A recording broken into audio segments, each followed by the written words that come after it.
Hello बच्चों, how are you? कैसे हो? Myself Tailor Vikas, the finest and easiest way to learn the concept of physics. बच्चों, आज हम हमारे चैप्टर नंबर 10 वेव ऑप्टिक्स के कुछ न्यूमेरिकल्स सॉल्व करेंगे। सबसे पहले हमारे पास दो न्यूमेरिकल्स है जो हमने इलस्ट्रेशन में से लिए हैं, इलस्ट्रेशन नंबर 10.3 और उसके ही बेस पे एक न्यूमेरिकल है, इलस्ट्रेशन है, इलस्ट्रेशन नंबर 10.5। सबसे पहले इलस्ट्रेशन नंबर 10.3 की बात करते हैं। Two slits are made 1 millimeter apart with screen is placed 1 meter away. What is the fringe separation when blue green light of wavelength 500 nanometer is used? फिर से एक बार, two slits are made 1 millimeter apart. बच्चों, ये जो numerical है, ये जो इलस्ट्रेशन नंबर 10.3 है, वो यंग्स डबल स्लिट एक्सपेरिमेंट के बेस पे है। तो हमने यंग्स डबल स्लिट एक्सपेरिमेंट में देखा था कि अगर हमें फ्रिंज विड्थ फाइंड करनी है तो हम कैसे फाइंड कर सकते हैं। तो सबसे पहले बच्चों यहाँ पे हमें जो गिवन है वो यहाँ पे हम लिख लेते हैं। So we have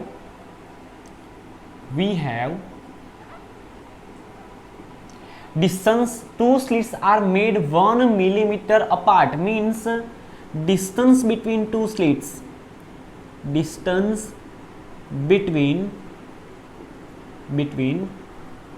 two slits, दो स्लिट्स के बीच का डिस्टेंस जिसको हम स्मॉल डी से डिनोट करते हैं, और वो हमें दिया गया है 1 मिलीमीटर। अब बच्चों, ये जो मिलीमीटर है वो तो लेंथ का ऐसा यूनिट नहीं है, तो सबसे पहले हम मिलीमीटर को ट्रांसफर करेंगे मीटर में। So instead of writing 1 millimeter we can write 10⁻³ metre. 1000 millimeter is equal to 1 meter. So 1 millimeter is equal to 1 divided by 1000 meter.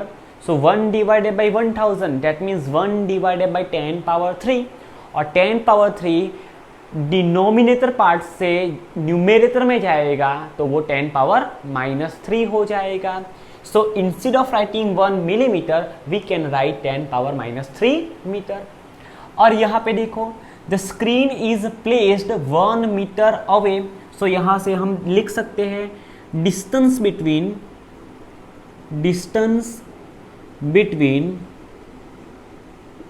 between slits to screen। Slit से स्क्रीन के बीच का जो distance है, जिसको हम कैपिटल डी से denote करते हैं, वो हमें दिया गया है 1 मीटर जितना।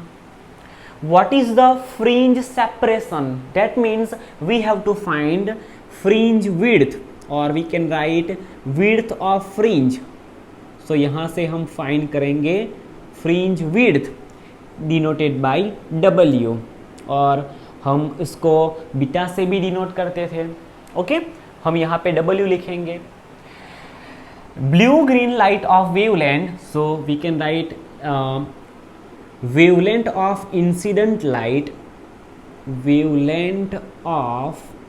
incident light, or we can write light, और wavelength को हम लैम्बडा बोलते हैं। So lambda is equal to 500 nanometre. बच्चों, नैनोमीटर को हम सबसे पहले मीटर में ट्रांसफर करेंगे। So 500 as it is multiply by, instead of writing 1 nanometer we can write 10⁻⁹ meter। 1 nanometer is equal to 10⁻⁹ meter।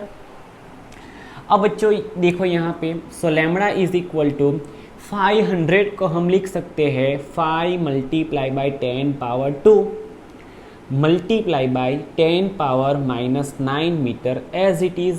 So wavelength of incident blue green light 5 multiply by, यहाँ पे base same है, सो 2 - 9 होगा। सो यहाँ से हम लिख सकते हैं 5 × 10⁻⁷ मीटर। अब बच्चों मेरी बात ध्यान से सुनना, हमने यंग्स डबल स्लिट एक्सपेरिमेंट देखा था, तो हमारे पास दो स्लिट्स थी, एक को हमने S1 से डिनोट किया था, दूसरी स्लिट को हमने S2 से डिनोट किया था, and distance between two slits को हमने स्मॉल d से डिनोट किया था। हमने जब यंग्स डबल स्लिट एक्सपेरिमेंट देखा था तो ऐसी फिगर हमने देखी थी। अब बच्चों ध्यान से सुनना, हमने इस स्लिट से कैपिटल D जितने डिस्टेंस पे, that means distance between slit to screen, हमने एक स्क्रीन रखी थी D जितने डिस्टेंस पे, वहाँ पे हमें कुछ इंटरफेरेंस पैटर्न दिखाई पड़ी थी, और उसमें सबसे बीच में मिलने वाली जो फ्रिंज थी वो हमारी सेंट्रल ब्राइट फ्रिंज थी। उसकी बगल में हमें मिली थी फर्स्ट डार्क, दोनों साइड फर्स्ट डार्क, फिर हमें मिली थी first bright on either side of central maxima. बच्चों हमने ऐसा भी देखा था इंटरफेरेंस पैटर्न में कि जितना डिस्टेंस सेंट्रल ब्राइट फ्रिंज से फर्स्ट डार्क फ्रिंज का है, उतना ही डिस्टेंस फर्स्ट डार्क फ्रिंज से फर्स्ट ब्राइट फ्रिंज का है।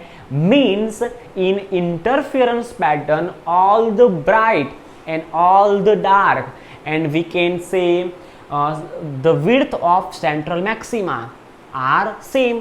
सो हम यहाँ से लिख सकते हैं width of dark fringe is equal to width of bright fringe is equal to width of central maxima, or we can say central bright fringe।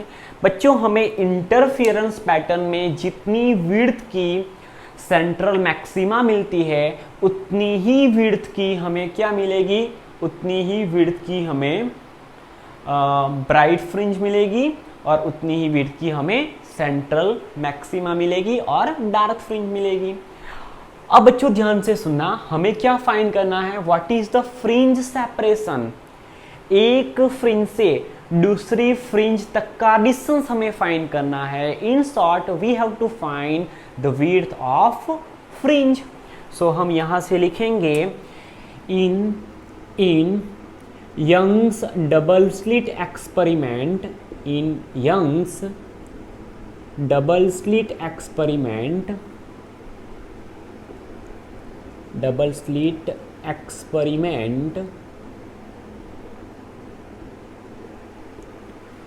width of each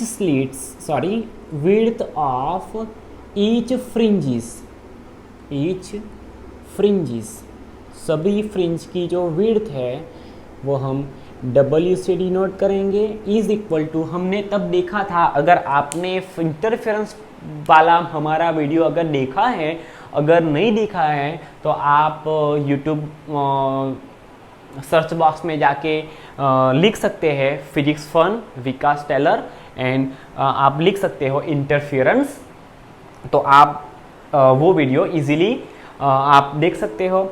so W, that is the width of each slits, lambda capital D divided by small d, where D is wavelength of incident light, capital D is distance between slit plane to screen, and small d is distance between two slits.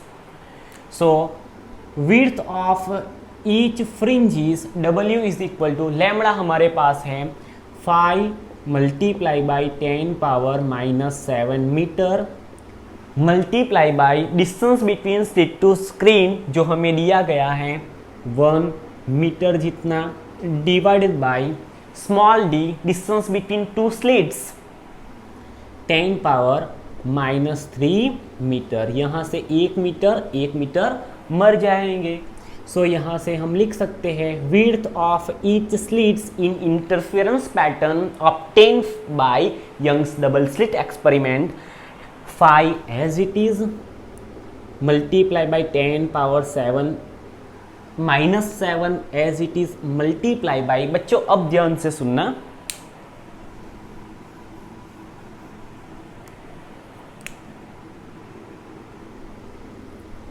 अब ध्यान से सुनना, ये जो 10 power -3 आपको दिख रहा है वो डिनोमिनेटर पार्ट से न्यूमरेटर में आएगा, तो हम यहाँ पे क्या लिख सकते हैं, 10 पावर 3 मीटर लिख सकते हैं, ये वाला metre as it is. So width of each slits in Young's double slit experiment is, each slits नहीं, सॉरी बच्चों मेरे से मैं कब का स्लिट्स ही बोल रहा हूँ, width of each fringe is, so 5 multiply by 10 power -7 plus 3, so we can write 10 power -4 meter. So W is equal to बच्चों हम यहाँ पे लिख लेते हैं, so therefore W is equal to 5 as it is multiply by 10 power -4 meter is equal to W is equal to, बच्चों हम 5 को एज इट इज लिखते हैं, मल्टीप्लाई बाई, अब ध्यान से सुनना, 10 पावर -3 को, सॉरी -4 को हम ऐसा लिख सकते हैं, 10 power -1 multiply by 10 power -3 metre. Base same तो पावर का एडिशन होगा, -1 -3 तो -4। हमने ऐसा इसलिए लिखा क्योंकि 10 पावर -3 मीटर की जगह पे बच्चों हम क्या लिख सकते हैं, मिलीमीटर लिख सकते हैं। So W is equal to, अब ध्यान से सुनना, instead of writing 10 power -3 metre we can write millimetre and 10 power -1 is equal to 1/10, so 5/10 हो जाएगा 0.5, 5/10 हो जाएगा 0.5 एंड 10 पावर -3 मीटर हो जाएगा मिलीमीटर। फिर से एक बार हम 10 पावर -4 को 10 पावर -1 मल्टीप्लाई बाई 10 पावर -3 लिख सकते हैं। अब ध्यान से सुनना, 10 पावर -1 इज इक्वल टू 1/10, सो यहाँ पे 5 एज इट इज है तो 5/10 हो जाएगा, so 5/10 is equal to 1/2 and 1/2 is equal to 0.5 and instead of writing 10 power -3 meter we can write 0.5 millimeter. So यहाँ से हमें यंग्स डबल स्लिट एक्सपेरिमेंट में जो विड्थ मिली, वो फ्रिंज की जो विड्थ मिली वो मिली हमें 0.5 मिलीमीटर जितनी। ओके बच्चों, आपको वीडियो दिखाई पड़ रहा है, देख लेते हैं हम। ओके दिखाई पड़ रहा है ना, ओके चलो अब हम इलस्ट्रेशन नंबर 10.5 कैलकुलेट करेंगे। इन example 10.3 what should the width of slit be to obtain 10 maxima of double slit pattern within the central maximum of the single slit pattern। बच्चों ध्यान से सुनना, हमने ये जो एग्जाम्पल नंबर 10.3 देखा वही जो हमें गिवन है वही हमें यहाँ पे यूज़ करना है, पर हमें दिया क्या गया है in example 10.3 what should the width of slit be to obtain 10 maxima of double slit pattern within the central maxima of the single slit pattern. बच्चों हम सबसे पहले दोनों जो पैटर्न हैं वो यहाँ पे ड्रॉ कर देते हैं, तो आपको थोड़ा आइडिया आएगा। देखो यहाँ पे हमने यहाँ पे ऑलरेडी ड्रॉ किया ही है, पर यहाँ पे फिर से ड्रॉ कर देते हैं। तो देखो यहाँ पे एक स्लिट है, यहाँ पे स्लिट S1 है, यहाँ पे स्लिट S2 है, क्रॉस गया ओके। यहाँ पे स्लिट S1 है और उससे कुछ सेपरेशन पे दूसरी स्लिट है, and in Young's double slit experiment distance between two slits is denoted by small d। उससे कैपिटल D जितने डिस्टेंस पे बच्चों हमने क्या किया था, हमने एक स्क्रीन रखी थी, उस स्क्रीन पे हमें कुछ इंटरफेरेंस पैटर्न मिलती है। सबसे पहले हमें मिलता है सेंट्रल मैक्सिमा, उससे कुछ डिस्टेंस पे हमें मिलती है first dark fringe on आइडर side of central maxima. Same distance पे बच्चों हमें यहाँ पे मिलेगी first bright fringe on आइडर side, फिर हमें मिलेगी सेकेंड डार्क फ्रिंज, यहाँ पे हमें मिलेगी सेकेंड डार्क फ्रिंज। ओके बच्चों, अब ध्यान से सुनना। ये रहा डबल स्लिट की बात की हमने। कौन सी स्लिट? Double slits. हमने जब डबल स्लिट की बात करते हैं तो ऐसा हमें ऐसी फिगर मिलती है। अब बच्चों बात करते हैं सिंगल स्लिट की। तो बच्चों हमने यहाँ पे एक सिंगल स्लिट रख दी और यहाँ पे हम डिस्टेंस बिटवीन टू स्लिट्स नहीं लेते, हम यहाँ पे विड्थ ऑफ स्लिट लेते हैं और उससे सेम डिस्टेंस पे कैपिटल डी जितने डिस्टेंस पे हमने यहाँ पे सेपरेट किया है उतने ही डिस्टेंस पे हम क्या करेंगे बच्चों, हम स्क्रीन रख देंगे। ये रही हमारी स्क्रीन, हमने स्क्रीन रख दी। अब ध्यान से सुनना, हमें कुछ ऐसी पैटर्न मिली थी। हमें यहाँ पे एक सेंट्रल मैक्सिमा मिला था, सो सेंट्रल ब्राइट फ्रिंज मिली थी। फिर हमें यहाँ पे फर्स्ट डार्क मिली थी on both side of central maxima.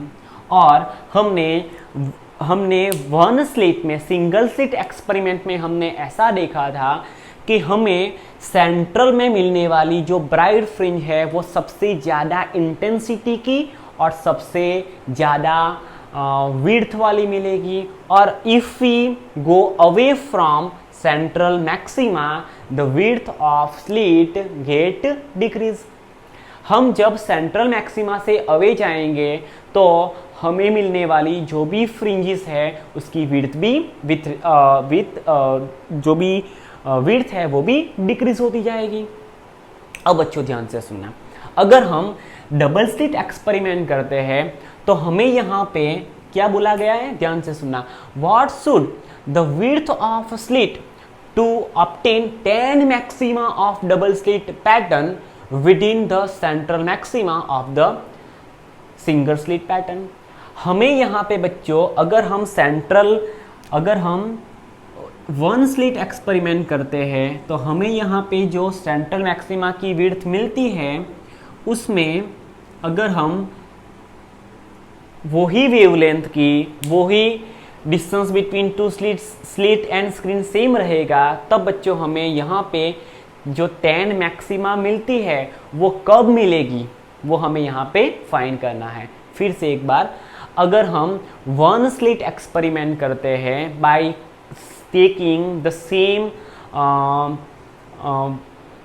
हमें यहाँ पे जो सेम जो भी गिवन है वो सेम लेके हम यहाँ पे न्यूमेरिकल कैलकुलेट करते हैं बच्चों।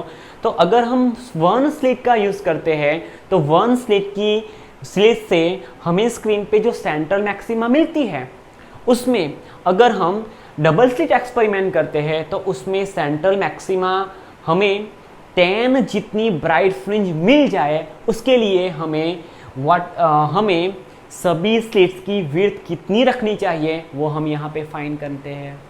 अब ध्यान से सुनना बच्चों, मान लो अगर हमें 10 जितनी मैक्सिमा मिलती है in Young's double slit experiment, अगर वो 10 सेंटीमीटर जितने डिस्टेंस पे मिलती है, विड्थ ऑफ 10 मैक्सिमा अगर हमें 10 सेंटीमीटर मिलती है, तो बच्चों इस सेंट्रल मैक्सिमा में ये सभी 10 मैक्सिमा आ जाने के लिए क्या होना जरूरी है, अगर ये central maxima obtain by one slit experiment अगर इतनी बड़ी हो गई कि वो इस डबल स्लिट एक्सपेरिमेंट में मिलने वाली 10 मैक्सिमा को अपने अंदर समा लेती है, तो बच्चों हमें यहाँ पे क्या फाइंड करना है, width of each slits.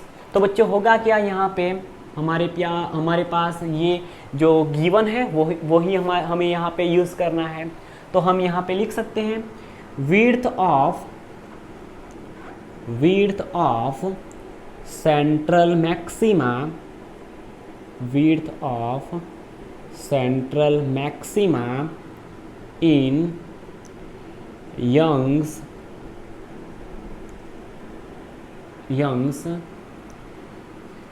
Okay बच्चों, सबसे पहले हम इसकी बात करते हैं तो मजा आएगी। सबसे पहले इसका लिख लेते हैं, बाद में इसका लिखते हैं।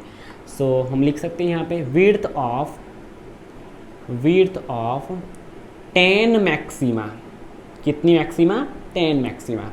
यहाँ पे गिवन है ना, width of 10 maxima in Young's double slit experiment is equal to width of central bright, or we can say central maxima in single slit experiment in single slit।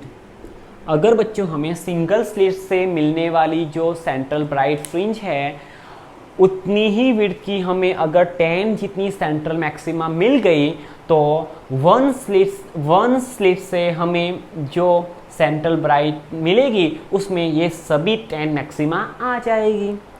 अब बच्चों हम अगर Young's double slit experiment use करते हैं तो Young's double slit experiment में हमें सभी फ्रिंजेस मिलती है वो इक्वल विड्थ की मिलती है। In Young's double slit experiment, width of each fringes is given by lambda capital D divided by small d।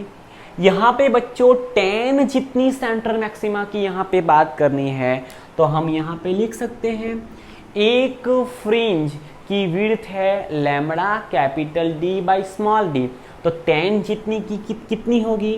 10 multiply by lambda capital D divided by small d।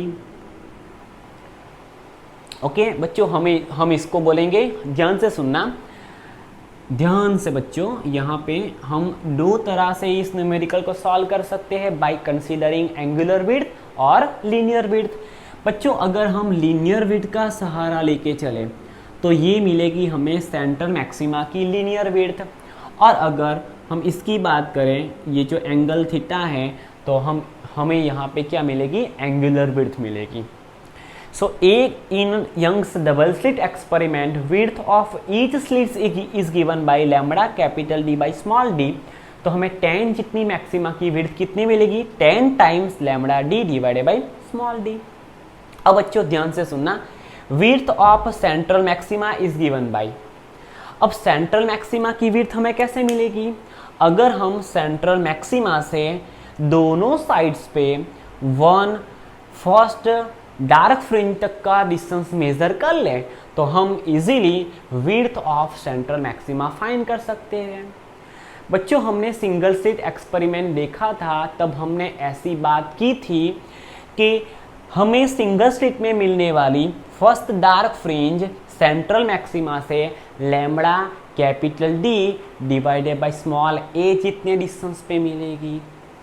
तो बच्चों अगर यहाँ से ध्यान से सुनना, अगर सेंट्रल मैक्सिमा से फर्स्ट डार्क का डिस्टेंस हुआ अगर लैम्बडा, ध्यान से सुनना, अगर हुआ lambda capital D divided by small a, और यहाँ से सेंट्रल मैक्सिमा से फर्स्ट डार्क का डिस्टेंस हुआ lambda capital D divided by small a, तो total width of central maxima हमें मिलेगी 2 times lambda capital D divided by small a। आप यहाँ से देख सकते हो सेंट्रल मैक्सिमा से अगर हमें वन साइड पे lambda capital D by small a जितने डिस्टेंस पे फर्स्ट डार्क मिलती है तो दूसरी साइड पे भी सेम डिस्टेंस पे lambda capital D by small a जितने डिस्टेंस पे हमें फर्स्ट डार्क मिलेगी।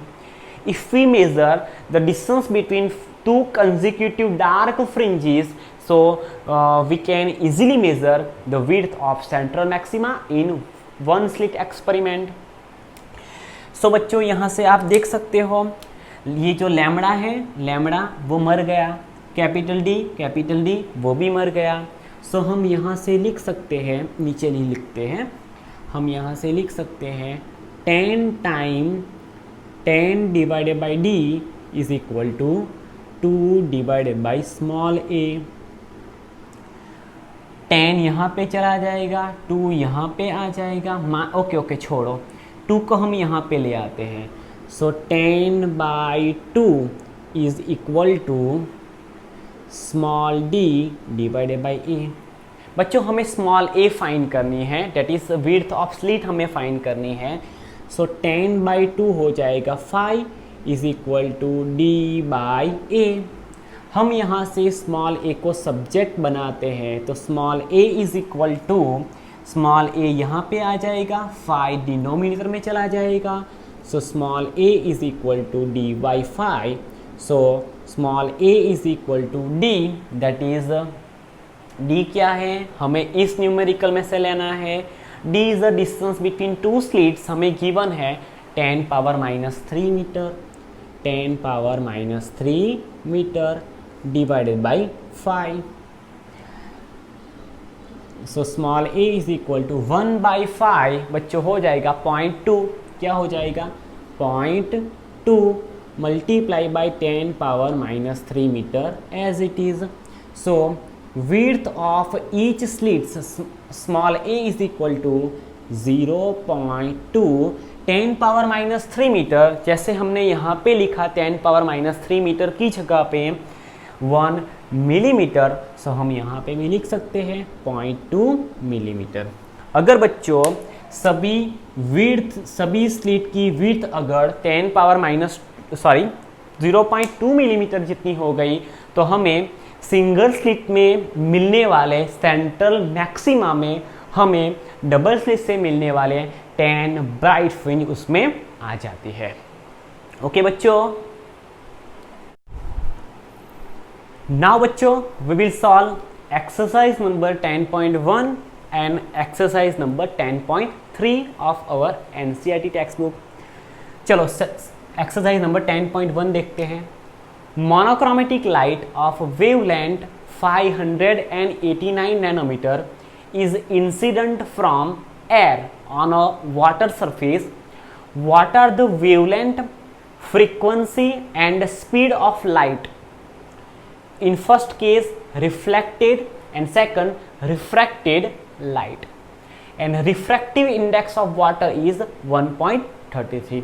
अगर बच्चों एक 589 नैनोमीटर वेवलेंथ की लाइट अगर एयर में से वाटर सरफेस में एंटर होती है और वाटर सरफेस पे इंसिडेंट होती है, अगर वो लाइट रिफ्लेक्शन हुई, अगर वो इंसिडेंट लाइट का रिफ्लेक्शन हो गया, तो उस रिफ्लेक्टेड लाइट का हमें वेवलेंथ फाइंड करनी है, फ्रीक्वेंसी फाइंड करनी है एंड हमें उस लाइट की स्पीड फाइंड करनी है। And second case, if the incident light is refracted then we have to find the wavelength, frequency and speed of refracted light. चलो बच्चों, अब सबसे पहले मैं जो भी बोलूँगा उस पे फोकस करना। अगर बच्चों कोई लाइट किसी सरफेस से पे इंसिडेंट होती है और वहाँ से रिफ्लेक्ट होती है, तो बच्चों रिफ्लेक्टेड लाइट की ना तो वेवलेंथ चेंज होगी, ना तो उसकी वेलोसिटी चेंज होगी, ना तो उसकी फ्रीक्वेंसी चेंज होगी। फिर से बच्चों फ्रीक्वेंसी तभी चेंज होगी जब सोर्स ऑफ लाइट चेंज होगी। यहाँ पे जो सोर्स में से लाइट इंसिडेंट हो रही है वो ही लाइट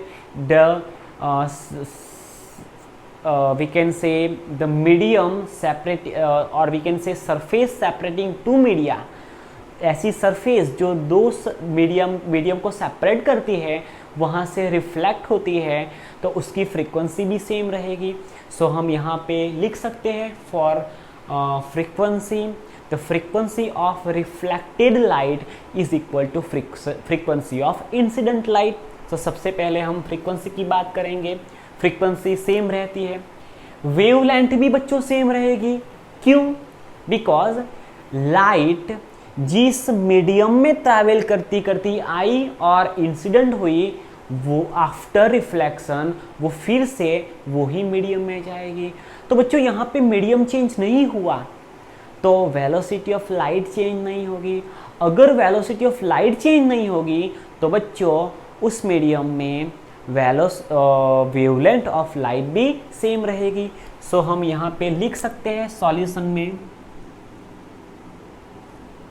ए करके for reflection process, for reflection process.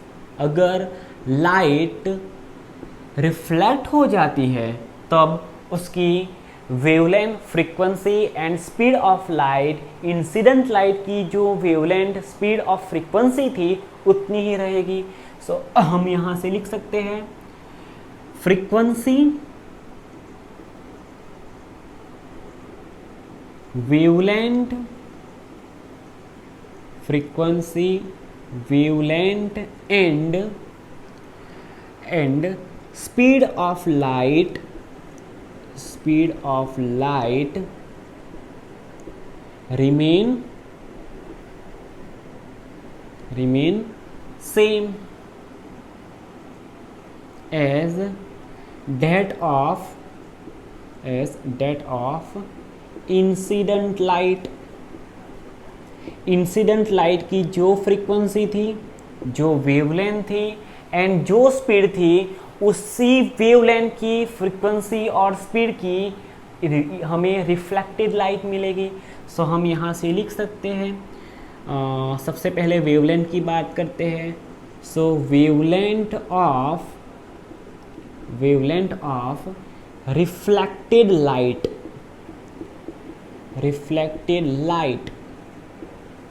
Is equal to wavelength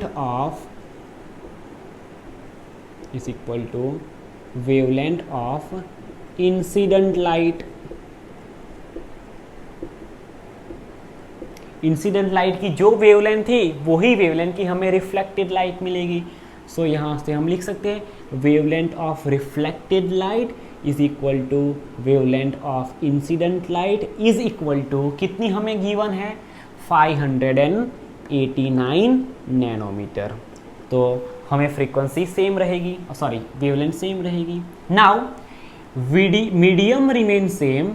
अब हम बात करते हैं स्पीड की। So medium remain same for both incident light as well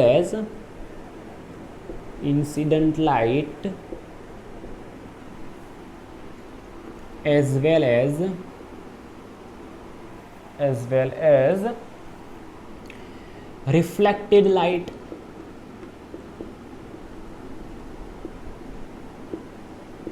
so हम यहां से लिख सकते हैं velocity of reflected light,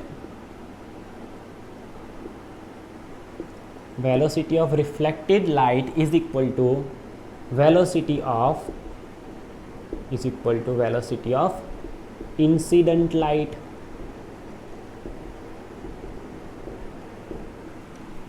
So velocity of reflected light is equal to velocity of incident light is equal to, कितनी है velocity बच्चों? अब ध्यान से सुनना।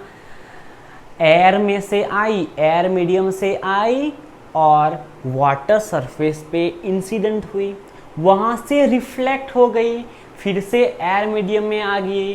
तो velocity of light in air हमें पता है c जितनी, और वो है 3 × 10⁸ मीटर पर सेकंड। बच्चों आपको ये याद रहना चाहिए, velocity of light in vacuum और we can say velocity of light in air 3 × 10⁸ metre per second. अब बच्चों हमें फाइंड करना है फ्रीक्वेंसी, जो हमें गिवन नहीं है। सो हम यहाँ पे लिखते हैं फ्रीक्वेंसी भी सेम रहेगी। सो हम यहाँ पे लिखेंगे frequency of reflected light,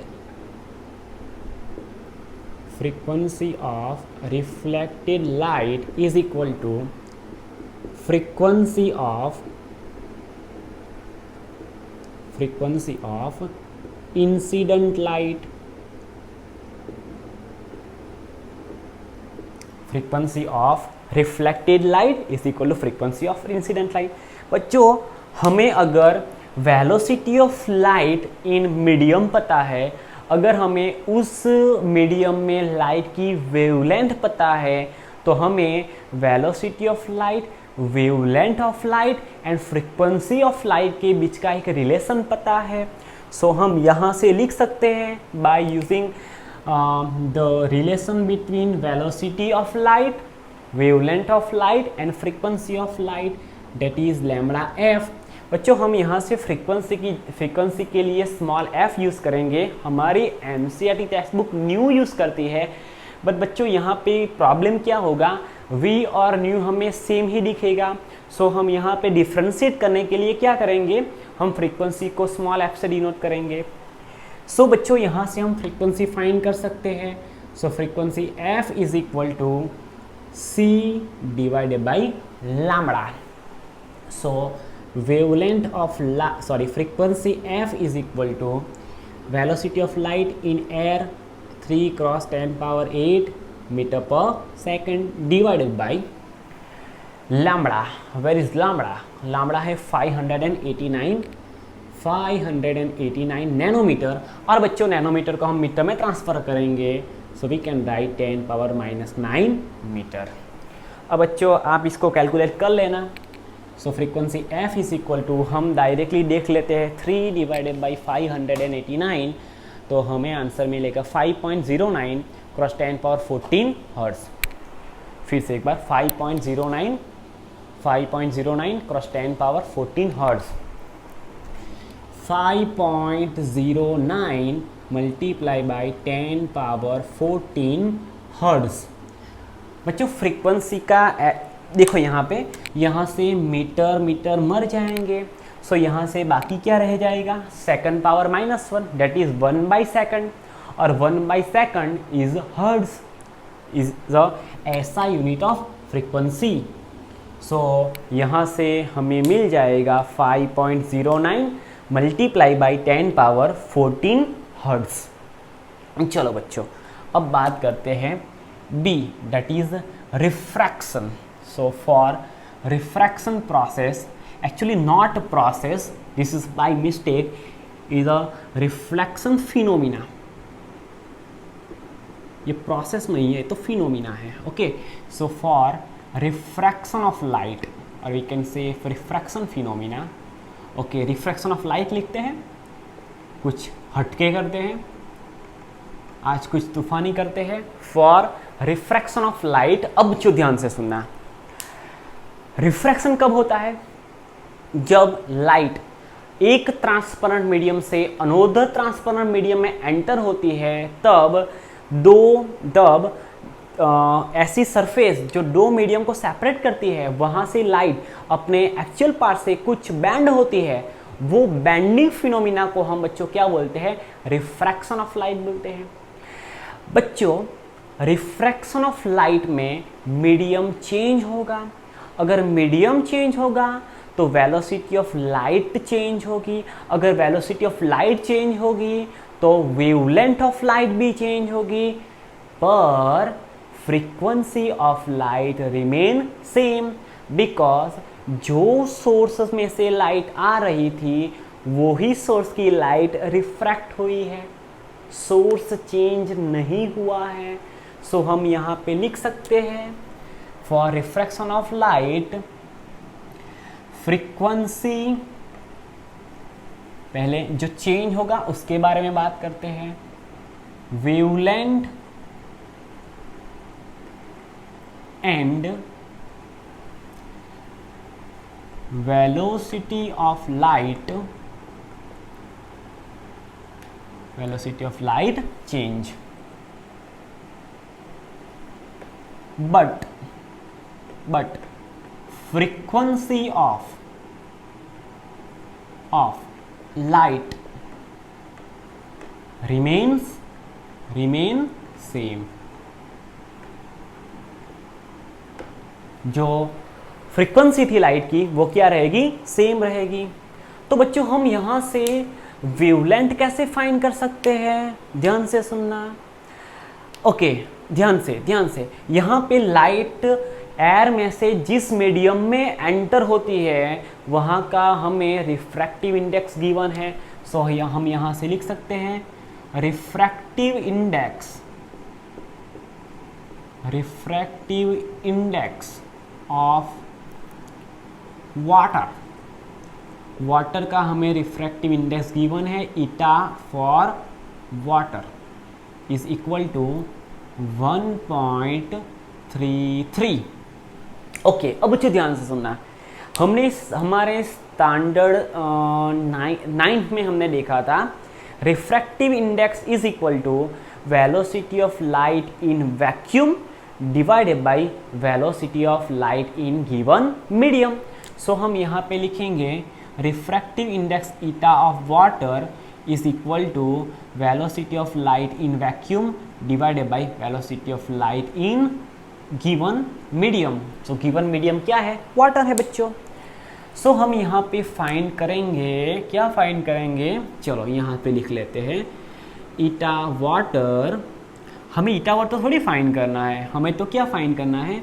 velocity of light in water find करना है। So velocity of light in water को हम सब्जेक्ट बनाएंगे, so C remain as it is, और refractive index of water denominator part में चला जाएगा।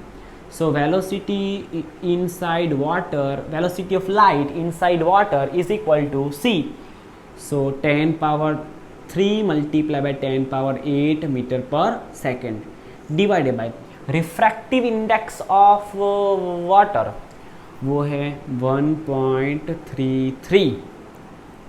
सही है ना? ओके, वो है 1.33। अगर बच्चों हम वेलोसिटी ऑफ वाटर निकालें by dividing 3 by taking division of 3 and 1.33, सो अगर हम 3 को 1.33 से डिवाइड करते हैं बच्चों, तो हमें आंसर मिलेगा, 3 को 1.33 से डिवाइड करने पे हमें आंसर मिलेगा 2.26 मल्टीप्लाई बाय ये जो 10 पावर 8 आपको दिख रहा है वो एज इट इज रहेगा, सो 10 पावर 8 मीटर पर सेकंड। सो बच्चों लाइट जब 589 नैनोमीटर की लाइट जब एयर मीडियम में प्रोपोगेट हो रही थी, तब उसकी वेलोसिटी थी 3 multiply by 10 power 8 metre per second. जब वो वाटर में एंटर हुई तो उसकी वेलोसिटी कुछ डिक्रीज हो गई और वो हो गई 2.26 multiply by 10 power 8 metre per second. अब बच्चों हमें यहाँ से velocity of light inside water मिल गई। सो हम यहाँ से क्या फाइंड कर सकते हैं? वेवलेंथ फाइंड कर सकते हैं। सो हम यहाँ पे लिखेंगे wavelength of light in water. Water में लाइट की वेवलेंथ क्या होगी? सो बच्चों आप यहाँ पे देख सकते हो हमारे पास वेलोसिटी, वेवलेंथ एंड फ्रीक्वेंसी के बीच का रिलेशन है। तो हम यहाँ पे लिखेंगे हमारे पास अब velocity of light in vacuum और फ्री स्पेस और एयर नहीं है, अब हमारे पास velocity of light in water है। सो हम यहाँ पे लिखेंगे velocity of light in water is equal to wavelength of light in water and frequency of light in water. बच्चों पर फ्रीक्वेंसी तो कैसी रहेगी? फ्रीक्वेंसी तो सेम रहेगी। और फ्रीक्वेंसी कितनी सेम रहेगी? तो हमने यहाँ पे फाइंड किया है, जितनी फ्रीक्वेंसी यहाँ पे किसकी रहेगी? इंसिडेंट वेव की रहेगी, उतनी ही रिफ्लेक्टेड की रहेगी। सो इंसिडेंट की और रिफ्लेक्टेड की सेम है, तो इंसिडेंट की कितनी फ्रीक्वेंसी थी? 5.09। सो हम यहाँ पे लिख सकते हैं, सो वेलोसिटी ऑफ लाइट, वेलोसिटी थोड़ी फाइंड करनी है हमें क्या फाइंड करना है? वेवलेंथ फाइंड करनी है। सो यहाँ पे हम वेवलेंथ को सब्जेक्ट बनाएंगे। So wavelength lambda of light in water is equal to velocity of light in water divided by frequency of light. So wavelength of light in water is equal to velocity of light in water कितनी होगी बच्चों? यहाँ से हमने find किया 2.26 multiply by 10 power 8 metre per second divided by frequency of light. Light की frequency कितनी है 5.09 मल्टीप्लाई बाई 10 पावर 14 हर्ट्ज।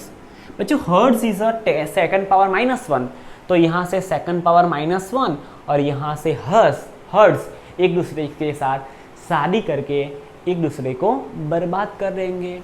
सो यहाँ से हम लिख सकते हैं wavelength of light in water is equal to 2.26 divided by 5.09 कितना होगा 2.26 डिवाइडेड बाई 5.09 वो होगा 444 ट्रिपल राइस। नो बच्चों not triple rice, it's the 444। So wavelength of light in water is equal to 444 multiply by 10 power -9। सो हम यहाँ पे लिख सकते हैं 444 और 10 पावर -9 मीटर की जगह पे हम क्या लिख सकते हैं बच्चों नैनोमीटर लिख सकते हैं। सो हमें यहाँ पे रिफ्लेक्टेड लाइट की वेवलेंथ कितनी मिली 444 नैनोमीटर जितनी मिली। ओके और इंसिडेंट लाइट की वेवलेंथ क्या थी 589 नैनोमीटर थी। ओके आई होप आपको ये न्यूमेरिकल में पता चला होगा। चलो अब एक्सरसाइज नंबर 10.3 देखते हैं। The refractive index of glass is 1.55। What is the speed of light in glass? Okay and speed of light in vacuum हमें गिवन है। अब देखो B is the speed of light in glass independent of colour of light? If not then which of the two colours red and violet slower in glass prism? चलो सबसे पहले हम small ए की बात करेंगे सॉल्यूशन में। चलो स्मॉल ए हमें क्या कहता है, हमें क्या गिवन है स्मॉल ए के लिए refractive index of glass. Refractive index can be denoted by eta of glass.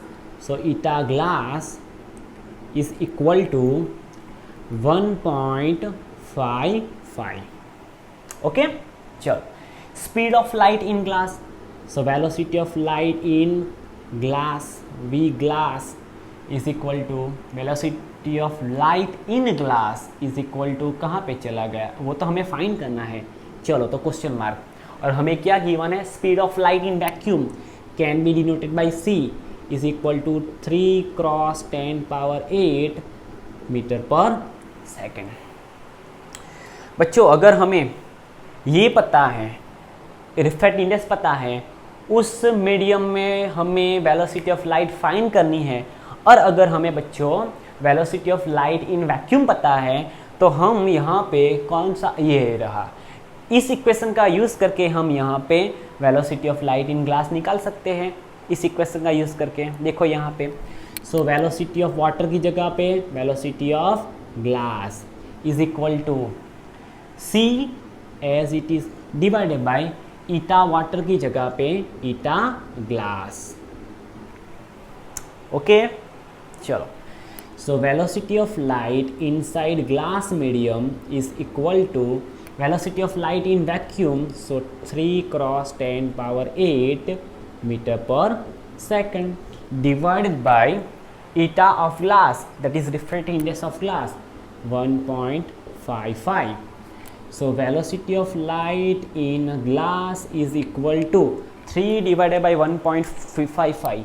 3 divided by 1.55 वो होगा है 1.55 नहीं है बच्चों हमें सिर्फ 1.5 गिवन है। कहाँ पे चला गया ओके क्या गिवन है बच्चों 1.5 गिवन है तो ये बहुत इजी हो गया बिकॉज 3 डिवाइडेड बाई हटा दो because 3 divided by 1.5 is equal to 2। सो हम यहाँ से लिखेंगे 2 multiply by 10 power 8 metre per second. Velocity of light in vacuum कितनी थी 3 मल्टीप्लाई बाई 10 पावर 8 और वो जब ग्लास में एंटर हुई जिसका रिफ्रैक्टिव इंडेक्स 1.5 जितना है तो उसकी वेलोसिटी कुछ डिक्रीज होके 2 cross 10 power 8 metre per second जितनी हो गई। चलो ये हो गई बात स्मॉल ए की, वही हमें चाहिए था ना। ओके चलो अब बात करते हैं स्मॉल बी वाले की। स्मॉल बी में हमें क्या गिवन है, is the velocity of light in glass independent of colour of light. Yes, ध्यान से सुनना, किसके लिए हमें कहा गया है, ग्लास प्रिज्म के लिए। बच्चों आपने डिस्पर्जन प्रोसेस 9th स्टैंडर्ड में देखी होगी कि जब हम किसी प्रिज्म पे एक साइड पे हम वाइट लाइट, क्या बच्चों, वाइट लाइट इंसिडेंट करते हैं, और white light is a bunch of 7 light VIBGYOR. So हमें यहाँ पे बच्चों आफ्टर रिफ्रैक्शन यहाँ पे ऐसा मिलेगा, और बच्चों हमें यहाँ पे ऐसी 7 कलर की लाइट मिलेगी, 1 2 3 4 5 6 7, 8 तो नहीं हो गया ना, 1 2 3 4 5 6 7, ओके 7 लाइट मिली।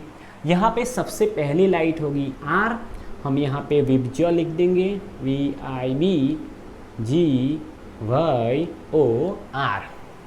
अब आप यहाँ पे देख सकते हो बच्चों, ध्यान से सुनना, ध्यान से सुनना, अगर इस इंसिडेंट लाइट के पाथ में अगर प्रिज्म नहीं होता तो ये लाइट ऐसे चली जाती, डॉटेड लाइन वाले पाथ पे चली जाती ना बच्चों, ऐसे चली जाती ना, okay.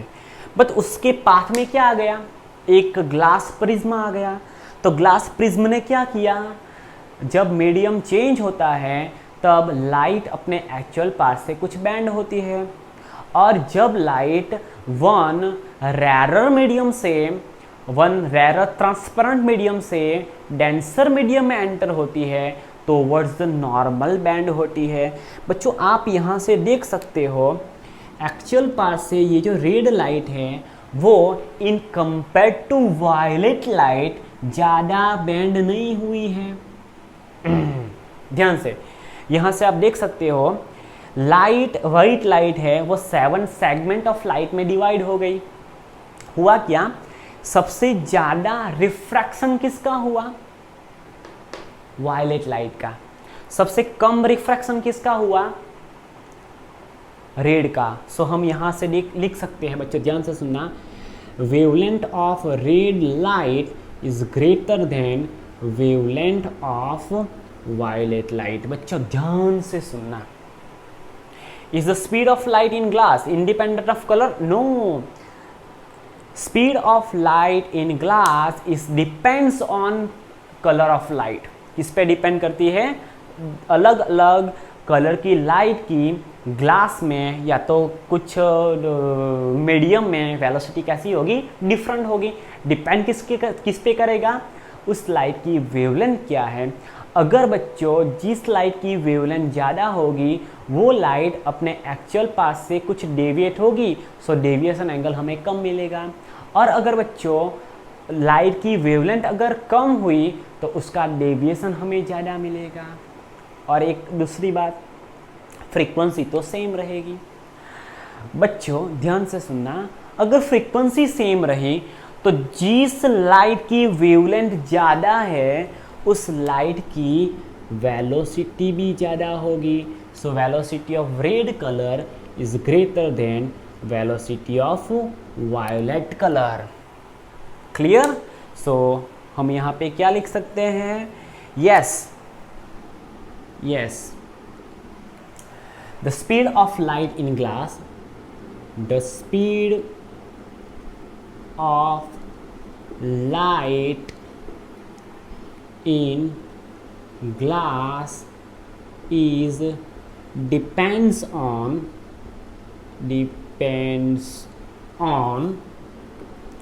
color of light, light के कलर पर डिपेंड करेगी।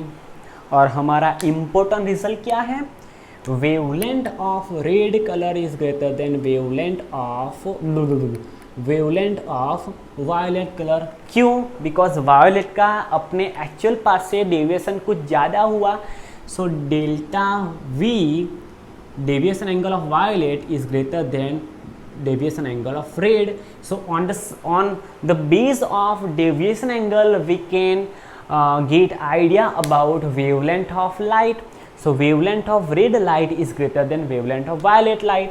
So जिसकी wavelength ज़्यादा होगी उसकी velocity भी ज़्यादा होगी. So velocity of red light is greater than velocity of violet light in glass medium. So this is our final answer. बच्चों आपको ये सभी 4 न्यूमेरिकल्स अच्छे से पता चले होंगे. So see you in next lecture. Thank you.